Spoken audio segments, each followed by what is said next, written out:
बिस्मिल्लाहिर्रहमानिर्रहीम। अस्सलाम वालेकुम। तुर्की का साथ देने के लिए चाइना मैदान में आ गया। इस वजह से अमेरिका और इसराइल के पैरों तले से जमीन खिसक गई है। मस्जिद आया सूफिया की बहाली के बाद जितनी तकलीफ इसराइल और अमेरिका को हुई, उतनी ही तकलीफ सऊदी अरब को भी हुई। अब सऊदी अरब को तकलीफ क्यों हुई? वो इसलिए हुई क्योंकि खिलाफत उस्मानिया तोड़कर इनकी वफादारियों को खरीद कर इनको ये मुल्क दिए गए हैं, और अब यही लोग अपनी वफादारियां साबित करने के लिए किसी भी हद तक जाएंगे। लेकिन अब इस जंग में बराए रास्त चाइना भी कूद पड़ा है। अब इस जंग में चाइना क्यों कूदा है, ये हम आपको आगे चलकर बताएंगे। इसके लिए आप इस वीडियो को एंड तक देखिएगा ताकि आप समझ सकें कि ये तमाम सूरत क्या है और चाइना तुर्की की क्यों मदद करना चाहता है। मजीद डिस्कस करने से पहले इस वीडियो को लाइक करें, हमारे चैनल पब्लिक टीवी को सब्सक्राइब करें और बेल आइकन को प्रेस करना ना भूलें ताकि बर वक्त अपडेट आपको देते रहें।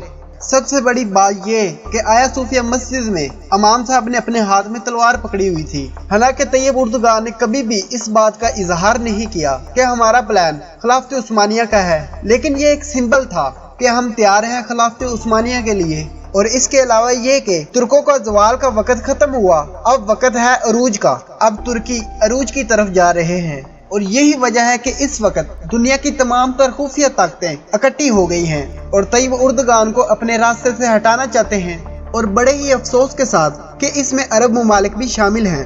अल्लाह रब्बुल इज़्ज़त तैयब उर्दुगान को लंबी जिंदगी दे, क्योंकि इस वक्त इनके बाद कोई लीडर नहीं और ना ही कोई लीडरशिप है। खालिद बिन वलीद रजी अल्लाह ताला अन्हु की तरफ से अरब ममालिक के लिए बहुत ही बड़ा पैगाम।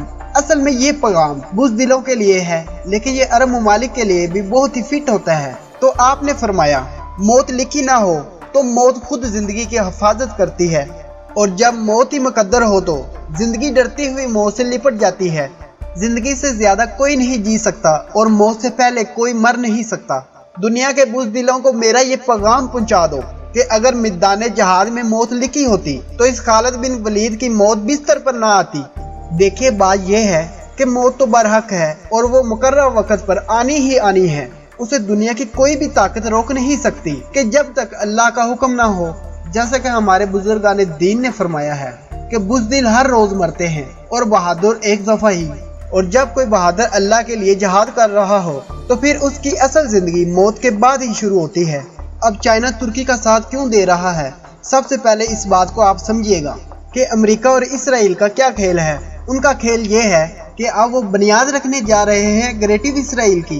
अमेरिका के चीफ ऑफ स्टाफ माइक मिले जो कि गए थे इसराइल, और वहां पर उन्होंने इसराइल के आर्मी ऑफ चीफ से बातचीत की। और इस बातचीत में इन्होंने क्या कहा? इन्होंने कहा कि हमारी नज़रें शाम पर हैं, यहाँ तक कि तुर्की पर भी हैं, और ये तमाम इलाके ग्रेटिव इसराइल हैं जो कि हम हर सूरत वापस लेंगे। आप इस बात से भी अंदाजा लगा सकते हैं कि इनके कितने खतरनाक और कितने बड़े प्लान्स हैं। और अब ये बात कर रहे हैं ग्रेटिव इसराइल की, तो दुनिया की दो बड़ी ताकतें इकट्ठा होने जा रही हैं, चाइना और तुर्की। ये बात बड़ी अजीब है, लेकिन जैसा कि हम सब जानते हैं कि सबसे बड़ा प्लानर अल्लाह है, और जब अल्लाह प्लान करता है तो फिर सबके प्लान खत्म हो जाते हैं। ये तमाम सूरत तारीख में पहली दफा हुआ है कि इसराइल बहुत से इलाकों पर कई सालों से कब्जा कर रहा था कि अचानक उसने ये कब्जा करना छोड़ दिया। खबरसां अदारे के मुताबिक ये खबर सामने आई है कि जब आया सूफिया मस्जिद में इमाम साहब ने हाथ में तलवार पकड़कर क्या खूबसूरत बात की, और ये तलवार एक सिंबल था खिलाफत उस्मानिया का कि हमारा नेक्स्ट लेवल खिलाफत उस्मानिया है। और फिर तुर्की के सदर तैयब उर्दुगान ने ये ऐलान किया कि हमारा नेक्स्ट मिशन मस्जिद अक्सा है। तुर्की के इस ऐलान को सुन के इसराइल के पांव के तले से जमीन खिसक गई और ये बुखलाहट में मुब्तला हो गए, क्योंकि इन्होंने कभी ये सोचा भी नहीं था कि इनके साथ ऐसा भी हो सकता है। आप इस बात को याद रखिएगा कि दुनिया की तमाम तर खुफिया ताकतें इस वक्त तैयब उर्दुगान को रास्ते से हटाना चाहती हैं, लेकिन ये अल्लाह को पता है कि अपने बंदों को मुश्किलों से कैसे निकालना है। अब तुर्की का सबसे पहला काम ग्रेटिव इसराइल को रोकना और खिलाफत उस्मानिया को बहाल करना है। अब चाइना कूद पड़ा है और वो तुर्की का साथ दे रहा है। अब इसकी क्या वजह है? वो ये है कि बैकडोर पर दो बड़ी ताकतें यानी कि चाइना और तुर्की, इनके मामला चल रहे हैं। और इनके मामला ये चल रहे हैं कि हमने हर सूरत इसराइल को रोकना है। वैसे तो चाइना के इसराइल के साथ कभी भी कोई भी मामला खराब नहीं हुए। इन दोनों ममालिक में बहुत ही अच्छे मामलात रहे हैं। यहाँ तक कि 2 महीने पहले चाइना के सदर ने ये कह दिया था कि यहूदी हमारे दोस्त हैं चाइना अब आकर फलस्तीन और तुर्की के साथ इसलिए खड़े हुए हैं क्योंकि इसराइल डायरेक्टली मुदाखलत कर रहा है इंडिया के साथ चाइना को दबाने के लिए। और इसराइल ने भारत को बहुत से जंगी जहाज, ड्रोन्स और एडवांस टेक्नोलॉजी से लैस हथियार भी दिए हैं चाइना के खिलाफ। यानी कि इसराइल डायरेक्ट और मुकम्मल तौर पर भारत की मदद कर रहा है और हकीकत में यही इनकी फितरत भी है। इस बात को आप जरा ज़हन में रखिएगा। चाइना और जो इसराइल के मामला खराब हुए हैं, इसमें इनकी करेंसी का भी बहुत बड़ा हाथ है, क्योंकि अब चाइना जो करेंसी ला रहा है वो लॉन्च करना चाहता है पूरी दुनिया में डॉलर के मुकाबले, और डॉलर को खत्म करना चाहता है। और चाइना ये कहता है कि आप भूल जाएं पिछला अमेरिकन मालियाती निज़ाम, अब आएगा चाइना का निज़ाम। और यही चीज़ इसराइल भी चाहता है कि पूरी दुनिया में इसकी करेंसी और इसका निज़ाम चले।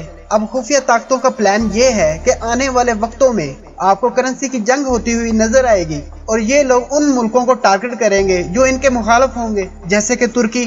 जैसा कि आपके सामने है, ये तस्वीर आपकी स्क्रीन पर चल रही है। इसमें जो हेडलाइन है इसको आप देखें कि सऊदी अरब ने मुखालफत कर दी है तुर्की की और तमाम तर खरीदो फरोख्त बंद कर दी है, मुकम्मल तौर पर बाइकआउट कर दिया है तुर्की के साथ। ये खुफिया ताकतें इसी तरह काम करती हैं। अब इस तमाम सूरत हाल में चाइना और तुर्की के जो मामलात हुए हैं, इसमें पाकिस्तान का भी बहुत बड़ा हाथ है। और आप बहुत जल्द ही देखेंगे या तो तुर्की के सदर चाइना जाएंगे या चाइना के सदर तुर्की आएंगे। ये दोनों बड़ी ताकतें अपने तल्लुकात और मजीद अच्छा करेंगी और इनके खिलाफ खड़े होंगे।